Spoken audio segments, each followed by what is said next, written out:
Alejandro, estamos con Alejandro Morales para, creo yo, profundizar un poco sobre lo que es esta elección de alcalde aquí en la ciudad de Toronto, porque no solamente que hay más de 100 candidatos, sino que hay muchas ideas, muchos debates, muchas conversaciones en torno a temas que han venido como golpeando, diría yo, a la ciudad de Toronto de manera parejita desde prácticamente eh, no solamente la renuncia de John Tory a la municipalidad de Toronto, sino desde antes.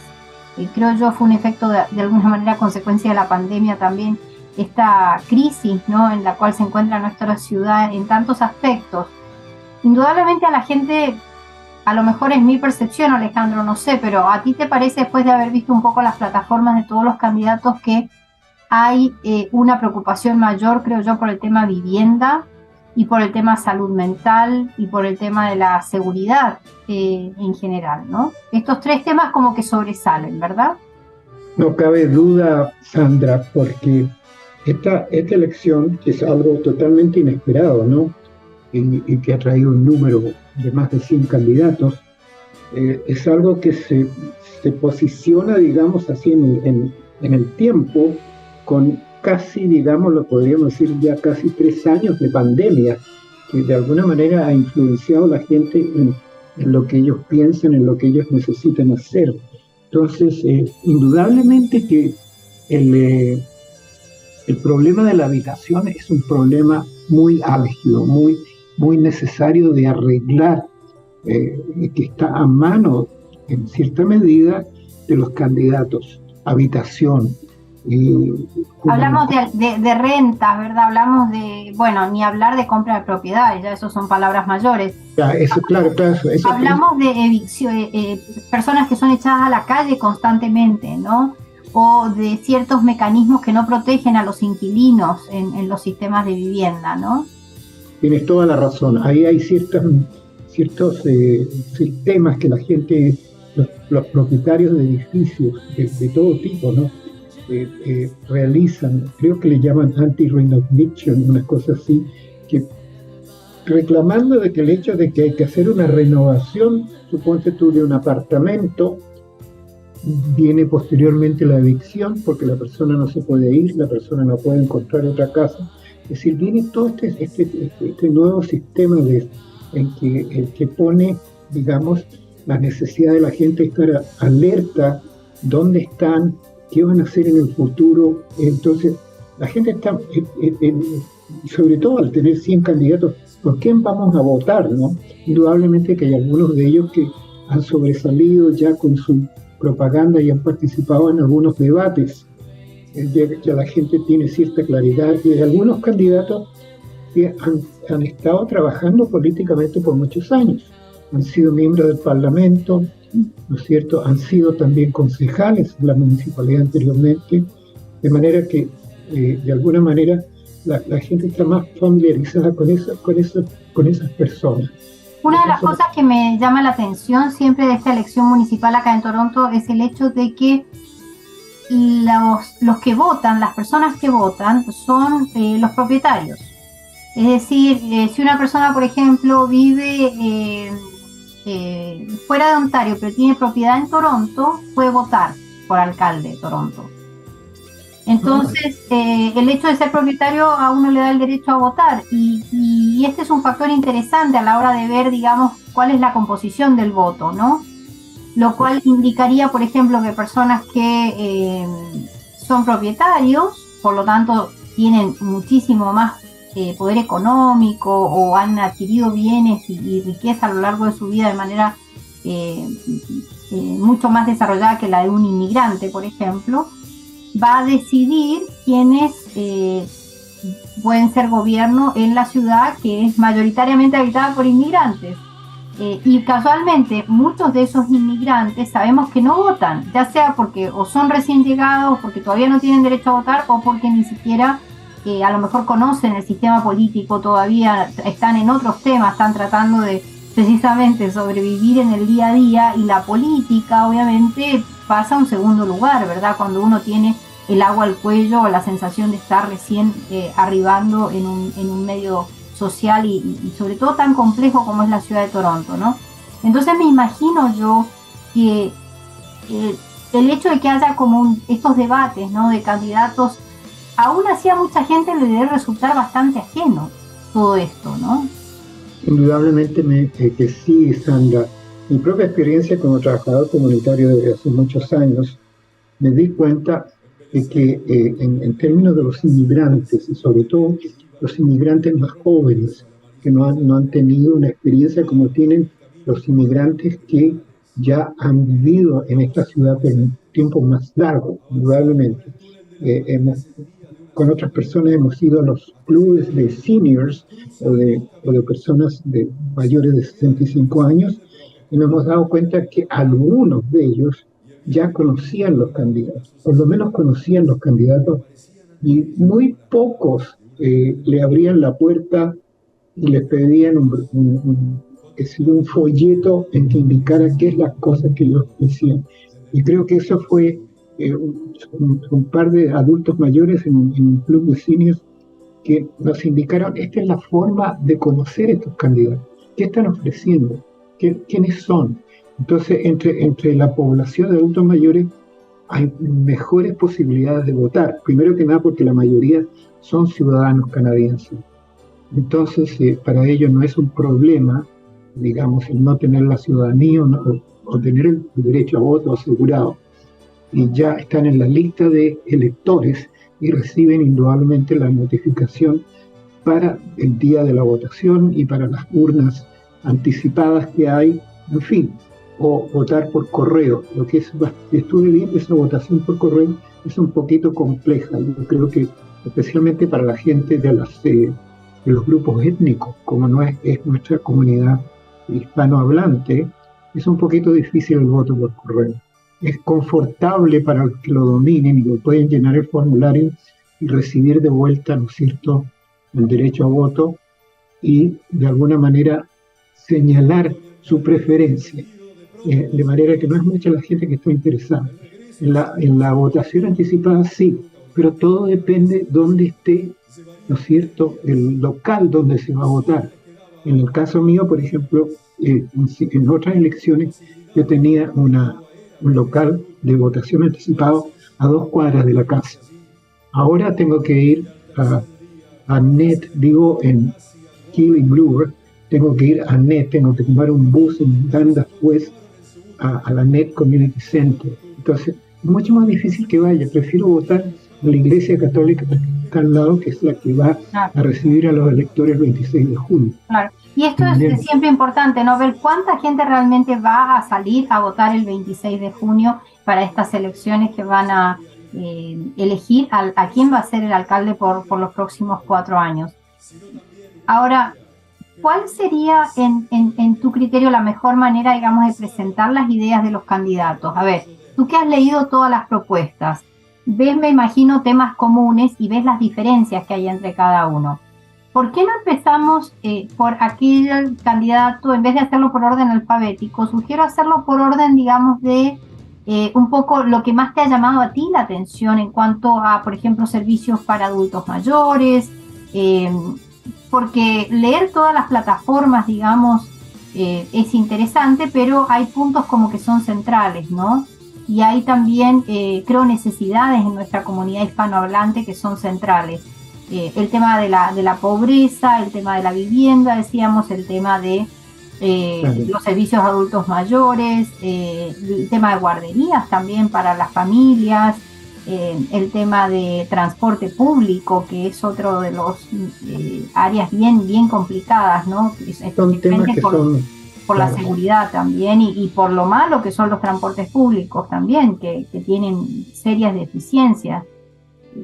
Claro, hay muchos temas de violencia también en el transporte público, pero fundamentalmente yo creo que los que más atraen al elector, sobre todo, ¿no es cierto?, ya trátese de gente joven, trátese de gente inmigrante que está llegando recién o no ha sido un largo plazo que ha estado en Canadá, o adultos mayores, es indudablemente que el tema de la habitación. La gente teme mucho cuál va a ser el futuro, especialmente en algunos tipos de edificios, ¿no? Porque no todos. Hay algunos que son, ¿no es cierto?, de organizaciones sin fines de lucro o de municipal, ¿no es cierto? De manera que eso está, ellos saben cuáles son las regulaciones normalmente, pero hay otros edificios en que indudablemente se crea una duda, ¿cuál será mi futuro en este edificio? Me irán a pedir el edificio, van a utilizar cualquier argumento para sacarme de acá. Mucha incertidumbre, creo yo, con la gente. Pero vayamos entonces a las propuestas de, si te parece, vamos a alterar un poco el orden acá que teníamos, pero vayamos a la candidata que tiene la mayor chance de ganar de acuerdo con la intención de voto, que es Olivia Chow. Olivia Chow, claro. ¿Qué propone Olivia? Ok, indudablemente que ella propone, le da una enorme importancia a la asequibilidad a los planes habitacionales y ha prometido invertir 100 millones en la compra y reparación de edificios destinados al arriendo. Olivia Chow tiene una ventaja sobre los otros candidatos, Sandra, fundamentalmente su experiencia.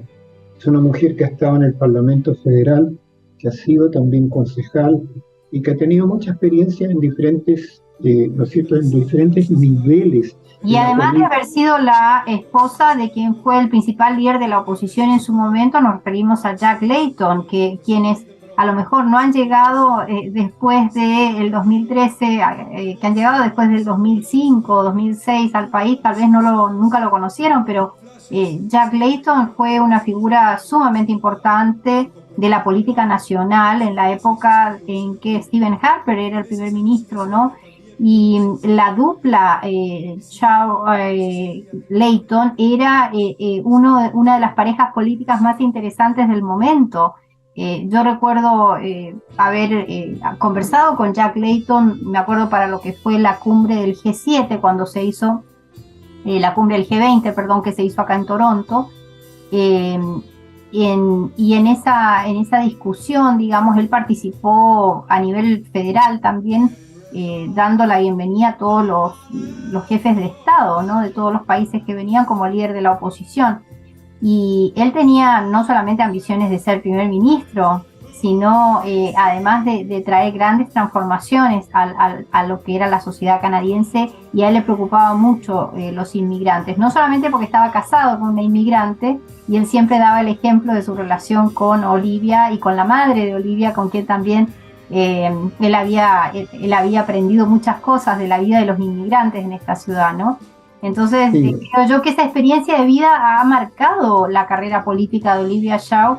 Para quienes no la conocen, digamos, recién candidata, a lo mejor ahora piensan que es una candidata nueva, pero en realidad la historia política de ella tiene una enorme trayectoria. Sí, ella ha trabajado en muchos programas, y normalmente son programas que de alguna manera, si se lograban, beneficiarían, ¿no es cierto?, sobre todo al grupo inmigrante, al grupo de la tercera edad.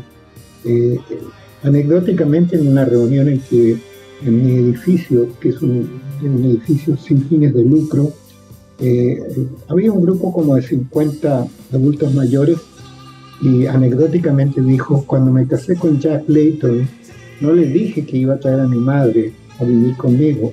Entonces la traje cuando me instalé en el lugar en que íbamos a vivir con Jack. Le dije: Jack, aquí tengo la otra habitante de este apartamento, es mi madre. Y la madre le sirvió muchísimo a ella también cuando tuvo hijos, para cuidarlos, en fin, y falleció de una edad muy avanzada. Pero fundamentalmente, ¿no es cierto?, Olivia Chow tiene experiencia porque donde yo estaba, en la reunión que yo asistí, había un gran número de seniors, y se hablaba que el edificio, que era de una organización privada sin fines de lucro, estaban planeando vender estos edificios en una esquina crucial cerca de Hyde Park y en la calle Bloor, sobre todo. Pero ella, basada en su experiencia, dijo: es imposible que una organización sin fines de lucro, sea privada o lo que sea, no puede vender algo, porque no pueden recibir dinero de nadie, son sin fines de lucro. Entonces, lo único que pueden hacer es ¿no es cierto?, negociar con una organización que también sea sin fines de lucro. Y esa organización comprar el edificio por un precio, ¿no es cierto?, fijado, en la cual no hay ganancia para la organización que lo vendió. Entonces eso le dio calma a la gente. Porque muchos empezaron a murmurar cuando dijeron, sí, se ha dicho mucho que van a vender este edificio. Y cuando Olivia, casi riéndose, ¿no?, en forma muy, muy especial, les dijo, no se preocupen, tal cosa, tal cosa, tal cosa. Lo único, dijo, es que ojalá, si eso sucediera, que no se lo vendan a Toronto Community Housing. Entonces, todo el mundo se rió, ¿no? Indudablemente.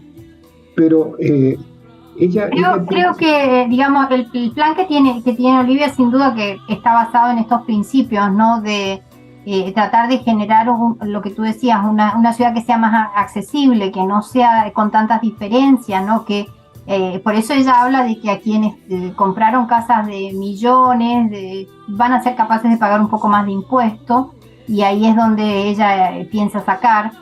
Pero la oposición también le ha golpeado muchísimo en todos los debates, ¿verdad? Se ve que le golpean muy fuerte y le ponen estos anuncios de que ella va a subir un 20% los impuestos para todos los propietarios de Toronto, cuando ella ha dicho que no lo va a hacer, pero que va a buscar maneras en que la ciudad sea un poco menos excluyente para los más vulnerables, y que los servicios sociales que presta la municipalidad estén disponibles y no se transformen en servicios así privados o inexistentes, como ocurre en algunos casos hoy en día, ¿no? Pero indudablemente va a ser, creo yo, bastante duro para ella, no solamente por ser mujer, sino además por ser inmigrante, por tener que lidiar, ¿no?, con, me imagino, developers o con poderes que han sido muy fuertes durante muchos años aquí en la ciudad también. Así que no creo que vaya, en caso de ser elegida, no creo que le vaya a ser fácil después ser alcalde tampoco. No, va a ser duro, y toda esta crisis habitacional le va a hacer la vida bastante difícil a cualquier candidato que logre llegar a la silla curul, como le dicen, ¿no? Ya. De manera que es muy importante. Vayamos a otra mujer interesante de esta. Empecemos con las mujeres, me parece bien. Mitzi Hunter, ¿qué te parece? ¿Qué propuestas tiene? Es muy interesante, es muy organizada. Una de las cosas que me llamó la atención de Mitzi Hunter, algo supe de ella, porque tiene un programa integral con costos completos y un presupuesto equilibrado.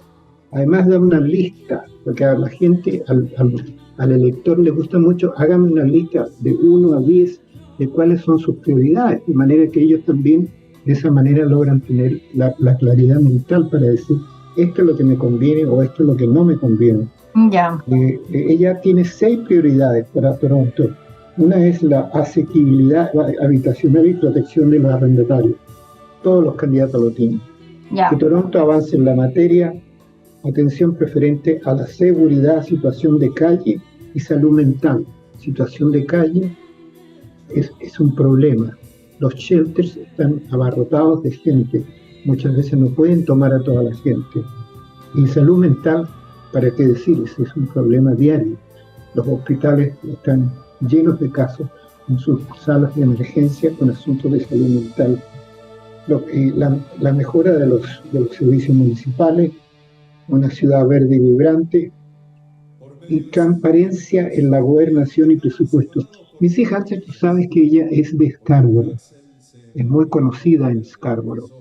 Entonces eso le puede dar una cierta ventaja en términos de los electores, ¿no?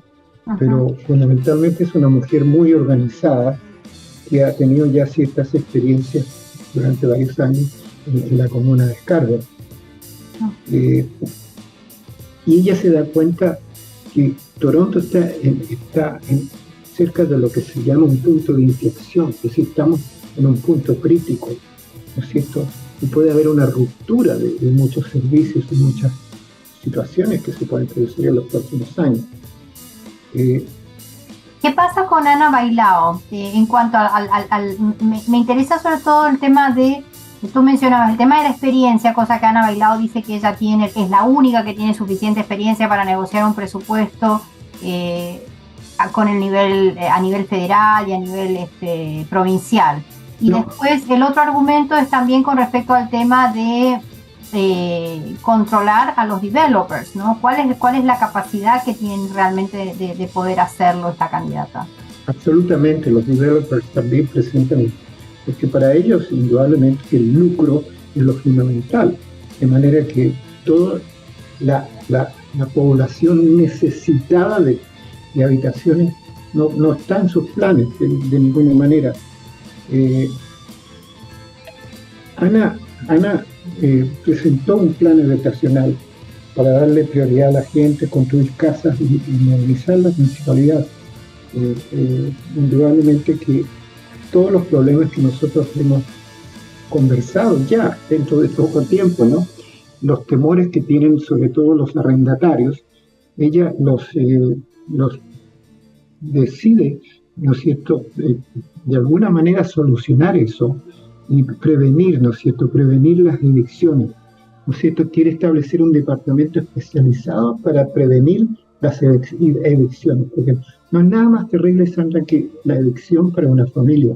Es cuando te dicen tiene que sacar todos sus muebles, tiene para mañana, en fin, tiene que sacar todo, y la persona se va a la calle con sus familiares y todo lo demás. De manera que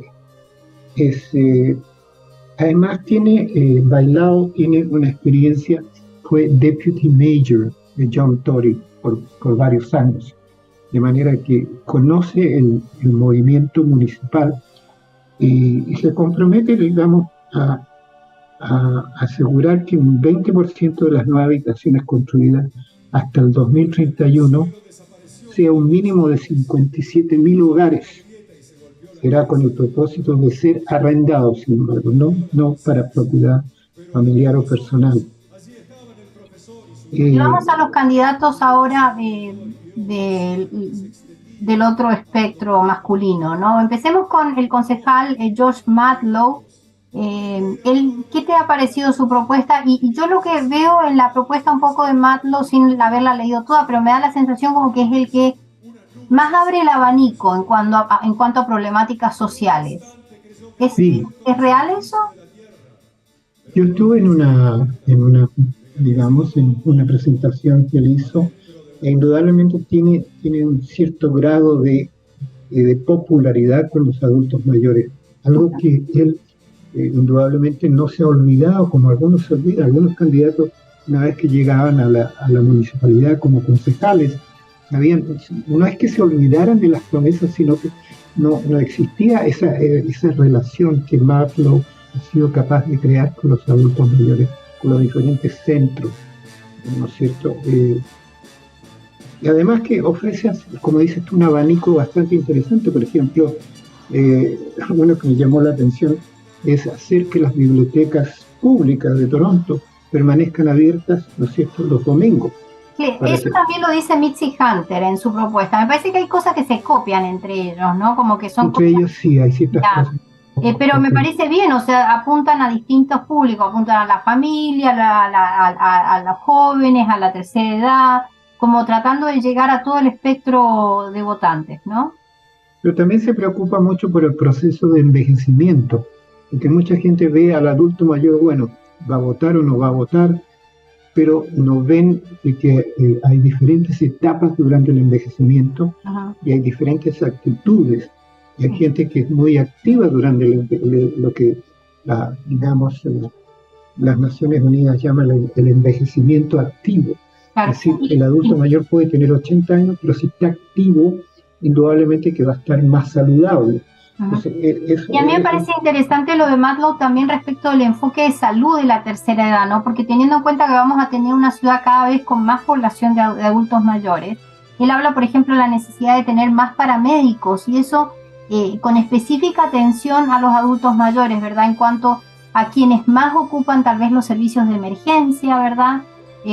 A los que más propensos son a hospitalización también, ¿verdad? En esa edad. Entonces, creo que hay como una visión un poco más amplia de lo que debe ser la salud la salud y los servicios públicos Claro, municipales, digamos, los, ¿no? los servicios dentales son de una gran necesidad.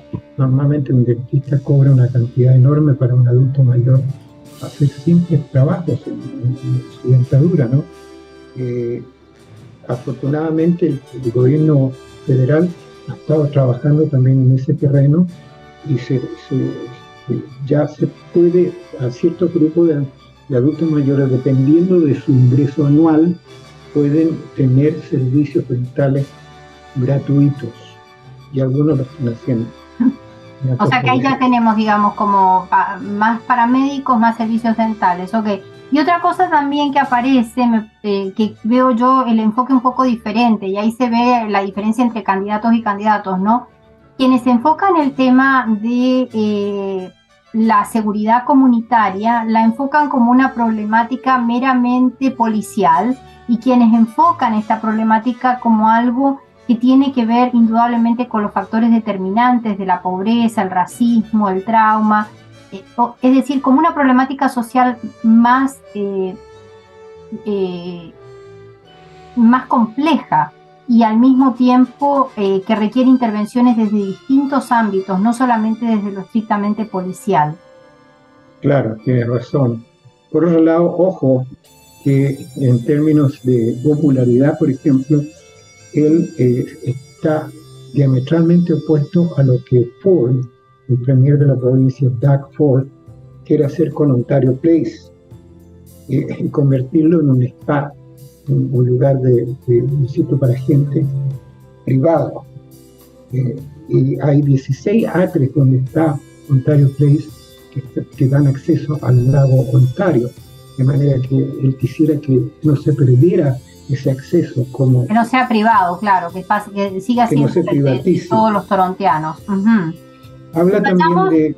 Vayamos al otro candidato, que es, bueno, el ex jefe de policía de la ciudad de Toronto, Mark Sanders, que muchos dicen que es el candidato que es apoyado por el primer ministro Doug Ford. ¿Es cierto ese apoyo? ¿Hay de alguna manera alguna... Podría ser que hubiese un apoyo desde el punto de vista del una alianza, me refiero. Del voto conservador. Sí, cuando tú te das cuenta, en la provincia tenemos el gobierno en manos de los conservadores, que ha estado por cierto tiempo. De manera, ¿a dónde va a votar esa gente? ¿Va a votar por Olivia Chow? ¿Va a votar por, incluso, tal vez por Ana Bailao? Pero Mark Saunders aparece ser como el candidato ideal para este grupo, que no se preocupa tanto de los programas habitacionales, pero se preocupa mucho acerca de la violencia en la TTC, por ejemplo. Sí, toda la cuestión policial, el aumento del número de agentes que van a trabajar en la TTC, son algo que él, en lo que él expone a la gente, o en sus folletos, lo que sea, le da una importancia enorme. Es decir, claro, él fue policía durante un número de años, 38 años creo que fue, tiene una experiencia de policía, ¿no? Entonces, quiere aumentar las patrullas en el sistema de tránsito por los problemas de seguridad. Para él le da una enorme importancia a la seguridad. Él planea aumentar la cantidad de agentes especiales, por lo menos 200. O sea, dice él, sacándolos de detrás del escritorio y patrullando. La situación de la TTC y los casos que han habido en la TTC normalmente le dan, ¿no es cierto?, alimentan sus intentos de aparecer como una persona que va a limpiar la TTC de problemas de violencia. Es algo que insiste cada vez más. Pero ese es un discurso, ese me parece que es una conversación que mucha gente quiere escuchar después de los incidentes que han habido en el último año en el transporte público, ¿no? Pero al mismo tiempo, la población que toma el transporte público no es la población tampoco que vota generalmente conservador, porque es la población que anda más en vehículo, digamos. O sea que hay como un desfasaje ahí de quién vota y cuál es la solución que se da, ¿no? Claro, indudablemente la gente que usa el transporte público es la gente trabajadora. Indudablemente que hay gente que también de otros niveles, ¿no es cierto?, de ingreso, utilizan el transporte público si les conviene, pero normalmente la gente utiliza sus automóviles y por eso que la ciudad de Toronto tiene una densidad de tráfico enorme, enorme. Cuando tú tomas un taxi para ir de un lugar a otro, o a una oficina de algún médico o algo así, te das cuenta que tú planeaste media hora para llegar y llegas en 45 minutos, porque no puede ser mejor. Eh, él, Y vayamos no, al último candidato que nos quedan los últimos minutos un poco. Brad Bradford, que también ha sido un hombre del entorno de John Tory en su momento, ¿verdad? Y que esto le ha valido algunas críticas también, precisamente por no haber solucionado una gran cantidad de problemas o haber sido parte del problema y no de la solución, tal vez. ¿Cómo ves a este hombre que es bastante joven además y creo que tiene buena llegada entre lo que podrían ser los millennials, como se conocen, ¿no? sí, es indudable. Eh, Indudablemente que la gente, o los millennials que se les llama, como dices tú, ¿no? Eh, Tienen otro tipo de problemática, tal vez necesitan una expansión, digamos, de la parte de prevención, de ver que la municipalidad se amplíe en ese terreno, pero indudablemente que no es fácil, indudablemente. Hay muchas similitudes por muchas situaciones paralelas con, eh, con Mark Saunders, que tienen algo en común. Eh, Bradford quiere construir puertas en las plataformas de los... Eso es muy bueno, pero indudablemente es muy caro, ¿no? Que es hacer esas para que la gente no se aumente la seguridad, ¿verdad? Y que no hayan estos incidentes constantes que hay en las plataformas. Son varios billones de dólares. Que imagínate que sean 50 billones de dólares hacerle puertas a todas las plataformas del subway de Toronto. ¿Y qué pasa con la habitación, que es lo primordial? No puede ser. Es decir, un candidato tiene que tener mucho cuidado en decir, esto va a costar tanto. Alguien le puede decir, ¿y qué pasa con la construcción ¿no es cierto?, las habitaciones que casi todos los candidatos están prometiendo de alguna manera u otra? Bueno, ese es el señor Bradford, indudablemente que es muy probable que no sea el hombre más indicado, ¿no? Claro. Yo creo que más que poner puertas, lo que habría que hacer es que el tren frenara antes de entrar a la plataforma donde está la gente. Sería más fácil. Claro, $1 billón costaría la construcción de barreras. Frenar antes y que después entre a una velocidad de vuelta de rueda a la estación sería tal vez una forma mucho más segura, ¿no? Claro, y él argumenta que ya ha hablado con mucha gente, con muchos electores, le han dicho de que no se sienten seguros en la TTC. De manera que ese es un argumento que él ha usado incluso en los debates, ¿no? De manera que ha habido indudablemente un crecimiento de la violencia en la TTC, es innegable, pero no es una manera de gastar $1 billón en solucionarlo, porque a lo mejor no lo pueden solucionar tampoco. De manera que hay que ver si ese plan es un plan que incluye situaciones de orden racional, de orden económico. Claro, y que no abarque todo, o sea, no se puede uno focalizar en un problema, hay que mirar el bosque, como se dice, ¿no? En esto. Me parece que se nos está por acabar el tiempo, Alejandro, así que te dejo una reflexión, los últimos 2 minutos para que nos den. Mira, lo que yo veo indudablemente que la situación política desde el punto de vista municipal va creciendo cada vez más. Los candidatos que han llegado, estos 102 candidatos que han llegado, ahora uno nunca sabe por qué tanta popularidad para ser alcalde, ¿no? Hay una línea en el resumen, fui candidato a alcalde.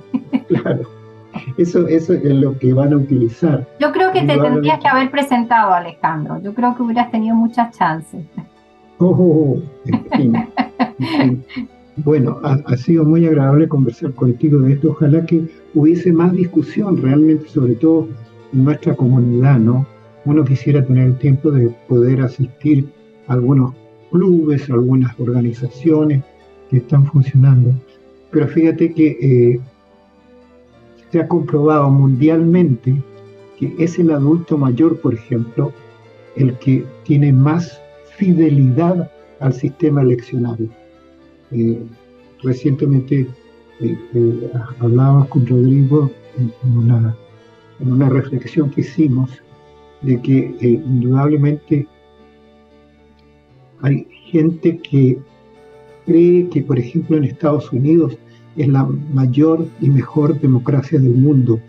Y tú sabes que en las últimas elecciones presidenciales hubo 100 millones de personas que no votaron. Y en la elección de alcalde en Los Ángeles, California, que el alcalde indudablemente es la posición política más importante, 80% de la población de Los Ángeles no votó porque no creen en el gobierno. Entonces, fundamentalmente, es Mirá lo importante. que pasó en España y mirá lo que pasó en España en estas elecciones también ahora de la primavera española, que fueron ganadas por alcaldías completas que eran de organizaciones más progresistas o de candidatos más progresistas, terminaron en manos de candidatos de la ultraderecha. Y se ha visto esa tendencia en todas partes, Ya. incluso en nuestro país, fundamentalmente. Bueno, ahí se va a cortar, Alejandro. Lo dejamos Ok, ahí. Muchísimas gracias. gracias, Muchísimas Sandrita, gracias. por darme el privilegio de estar conversando contigo, lo que para mí es un privilegio. Qué bueno. Igualmente, no, el privilegio, el gusto es mío y tan lúcido y tan claro como siempre, así que un placer, una linda. Tú deberías ser una buena candidata a cualquier posición política. Bueno, encantado de estar contigo. Ok, que estés muy bien, cuídate. Igualmente.